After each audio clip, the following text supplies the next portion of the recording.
That's a very handsome couple. Leave that with you. They were lovely, and they were a delight to talk to, and they were very tolerant of us. Given how pissed we must have been compared to them. So, that was tremendous. But whilst that was going on, Whitehaven were coming out on top by 4 points in the Cumbrian Derby, beating Workington 28 points to 24. Yeah. I mean, like you say, we were sort of half distracted during this game, but we did still pick up on most of the bits of play. Yeah. What I would say so it's nice to see Jared Samet kick out on the full from a kick-off. That brings back memories for me, Mark. Well, this game had 5 times where a goal line dropout, there was that kick out on the full, and then on top of that, 5 times goal line dropouts resulted, or turnovers in possession resulted, from kickoffs. Either running through the in goal or being knocked on, what have you. 5 times in the game. It was remarkable. Neither team really wanted to win this one, it seemed like. Right. But both teams definitely did, with the rivalry and stuff, and both teams' sets of fans certainly did. Yes. In a way, it was sort of like the Wigan-Cass game, in that the team that seemed to have the more attacking nous flair was the team that lost. The team that seemed to understand getting up the field and putting pressure on was the team that won. Yeah. And that's kind of the way it went. It was a bit back and forth, and that was exciting. It was certainly more exciting than the game that came before it. But yeah, Jared Samet scored contributed to a couple of great scores. There's the one where he kicked it himself off the outside of his foot when no one else was looking for it to go that way, and then he picked it up and scored. But Whitehaven just plugged away, and they kept finding themselves close to the line and were able to force the way through. Yes. Yeah. Couple of tweets in on this one. Dave Cantrell tweeted from 3 feet away from us at the time. All of Jared Samet's tries should have been disallowed for having that ridiculous haircut. # ban the top knot. And Cutthroat Jake says, it shows how low we are when watching Jared Samet playing. I find myself wishing he played for Leeds. It does show how far things have gone. Okay, so the final game of the Saturday then saw Bradford Bulls take on Lee Centurions. The scoreline was Lee 24, Bradford 20. Lee scoring and winning with about 2 minutes to go. But from my point of view as a Bulls fan, and I watched it back on Sunday afternoon, a much improved display, and to go to go try for try with Lee, given some of the players that we had missing, was impressive, and it augurs well as we build towards the climax of the season. But perhaps on the balance of play, Lee maybe deserved it that 1% more. I'm not sure they did. I think a draw would have been the right result in this game. It really felt like both teams. It was a great advert for rugby league at the Championship level, if nothing else.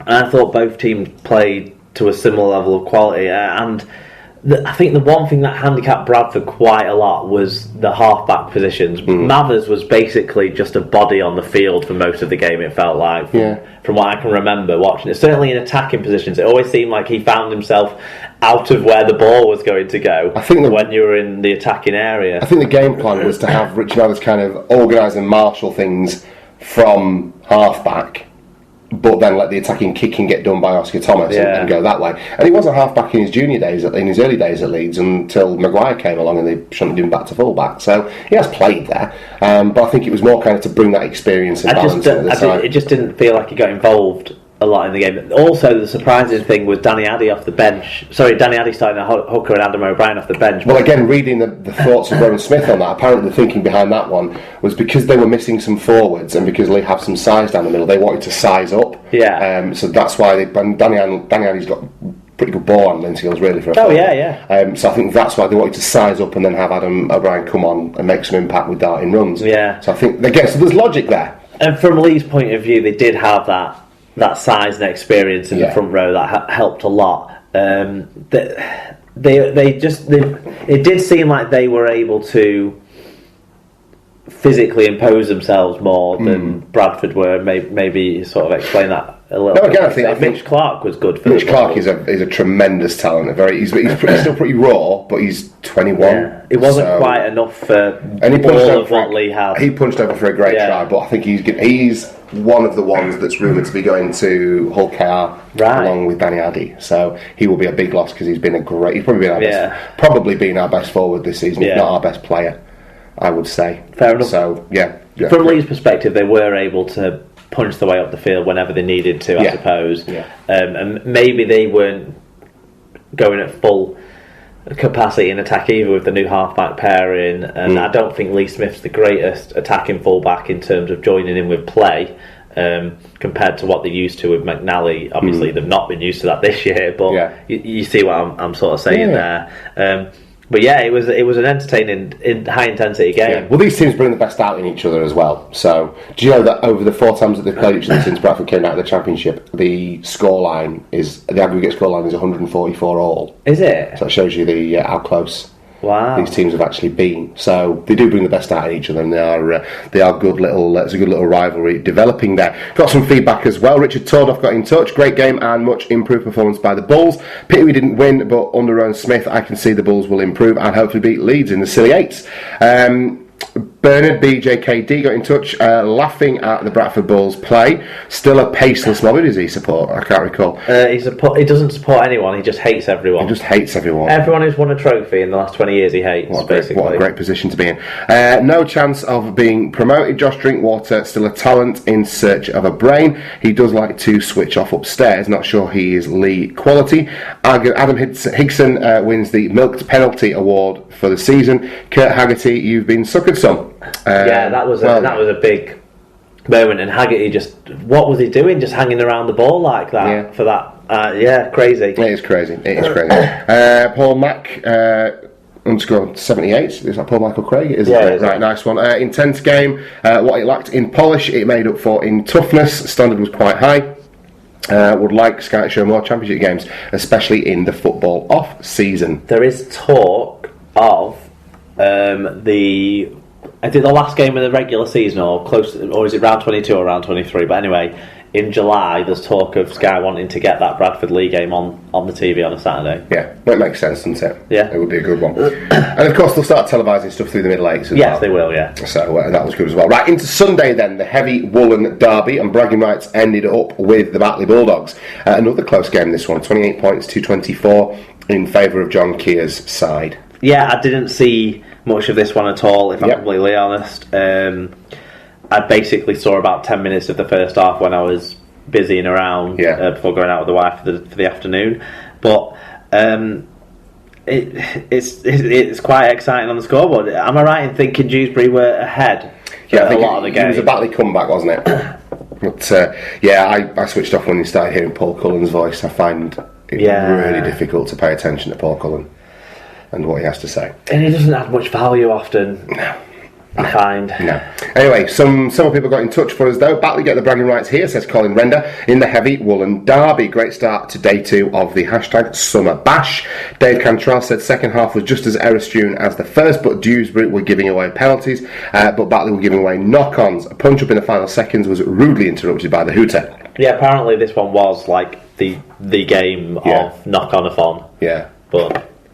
BJKD, Sky ran out of excuses as to why Batley versus Dewsbury was so poor. Paul Cullen actually said that the players aren't used to playing in good conditions. Great work, Paul Cullen. I wonder how much you got paid to be there yesterday. Diane RBW, gutsy win for the Bulldogs after turning up late to the party in the first half. An enjoyable game, even if it was a bit error-strewn at times. The second game of the day saw Oldham capitulate to the Swinton Lions and lose 25 points to 24, having been about 20 points ahead. It was 20-0 at half-time, yeah. So great resilience from the Swinton Lions, Mark. Yeah, game one that I've not seen much of. I only saw probably the last 15 minutes properly. What... Sorry, I've got a cough again. It's okay, don't worry. What struck me is how close some of the games can be at the Championship when you organise it right, and then how you'll get one week, the next week, or the week before, where the teams seem completely mismatched. And that's, I suppose, the one issue with the Championship at the moment. But these two sides, when you put them against each other, that is great entertainment. Yeah, and that is one of the marks of the rivalries as well, isn't it? That for the most part we ended up with close competitive games, and like you said, or should have done, exactly. Well, apart from the first and last games. Yeah. But yeah, in this one, I suppose what we're all going to talk about is the conversion. Did you see this? No. Right. Okay. So Swinton went ahead. Then Oldham had the game at 24-all, they'd scored a try to level it at 24-all, their first try of the second half. Okay. And the kicker for Oldham, who'd had a good game kicking, was close to the touchline. It goes above the level of the posts. Right. So judgment comes into it. They waved it off, even though the camera angle that was showing it from behind the sticks sort of suggested it might have edged in. Right. Then what happened is the Swinton side went up the other end of the field, scored a drop goal, won the game. Yeah. This conversion is going to be the talking point of this game, and actually it made quite a big difference. It was a 4-pointer in terms of these two sides, really. Yeah. So this leaves Oldham second bottom on 8 points and pushes Swinton up to like 7th or something on 12 points. But if they'd have if Oldham had won, they would have both been on 10 points, and it would have been that logjam for like that second relegation potential spot after the 8s have finished would be really, really tight. I'm inclined to feel, I've only seen that one angle of it, and that one angle of it was set inside the post, and one of the officials was in line with the outside of the post, as is normally the way. As is the case. So I'd edge towards trusting them and thinking that camera angle sort of didn't help. Yeah. I did feel on Saturday when we were there at the bash that the posts were a little bit short. Yeah. Like they weren't quite that high. And these posts could have had another 10 metres on, and that would have told us either way. I have a feeling it wasn't clean on the inside of the post. Okay. But we've not seen any other angle of the kick. I'll have to go back and watch it and see what I think. Oh, there you go. But still, credit to Swinton for coming out on top. Michael Craig said, a fair bit of ref's fault here for Oldham fans. Enjoyable for the neutral, though. Colin Renders, it was a controversial end to the Oldham game. Did it go over? Camera angles different to the angle the official had. You've got to back the officials. And Dan LBW said she was gunning for Oldham in this game, but sadly they came up short. There will be one Oldham player kicking himself a great deal in the pub tonight if he hadn't knocked on.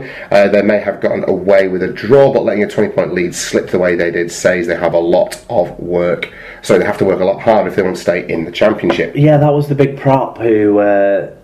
Ward, is it? Who had done a massive fend and then an offload that set up the space for the try that tied it, and then after the kick-off from that, he did a barnstorming run, carried about 3 lads for about 5-7 metres, something like that, then dropped the ball, unfortunately, and then that gave the territory to Swinton to allow them to slot over the drop goal. Not the most convincing drop goal ever either, but still, a 1-pointer is a 1-pointer. They are. So the final game of the weekend then saw Halifax take on Featherstone, and this, the organisers would have hoped, would have been another one of the close games. Unfortunately, Fev didn't seem to get off the bus, and it was Halifax 37, Featherstone Rovers 0.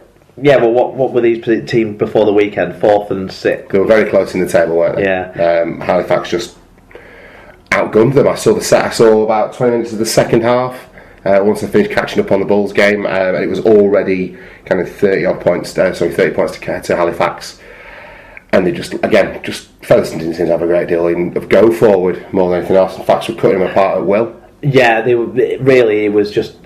It looked like a complete mismatch. You wouldn't think these two sides are as close together in terms of resources, in terms of the playing capabilities, in terms of the position on the table, and in terms of the form they've been playing in. Yeah. These two shouldn't have been separated like this in the way before the game. I mean, didn't Fev win like 31-0 last week against Dewsbury, and this week just falling off? It's just and the one issue for Featherstone really that came up in the first half that set the back was they were gifting possession to Halifax from the halfbacks, not reading the game very well, and there was a couple of big intercepts that one of them led to a try, one of them led to a big field position, and it just that really put them on the wrong side of things, and then they never recovered, and if anything, Halifax eased off towards the end and focused more on keeping the 0 than extending the 37 sort of thing. But good performance from Fact. It was indeed. Colin Render got in touch. He said, great performance from 11 teams at the Summer Bash. Next year, let's invite Fev to show up so that we've got 12 here. Dan LBW, that's quite funny. Dan LBW said, this was the only disappointing game of the weekend for me, and it was one of the games I least expected to be disappointing. Well done, Halifax, but what on earth happened to Featherstone. So what does all that mean for league standings in the Championship, Mark? Yeah, well, we'll get on to a few more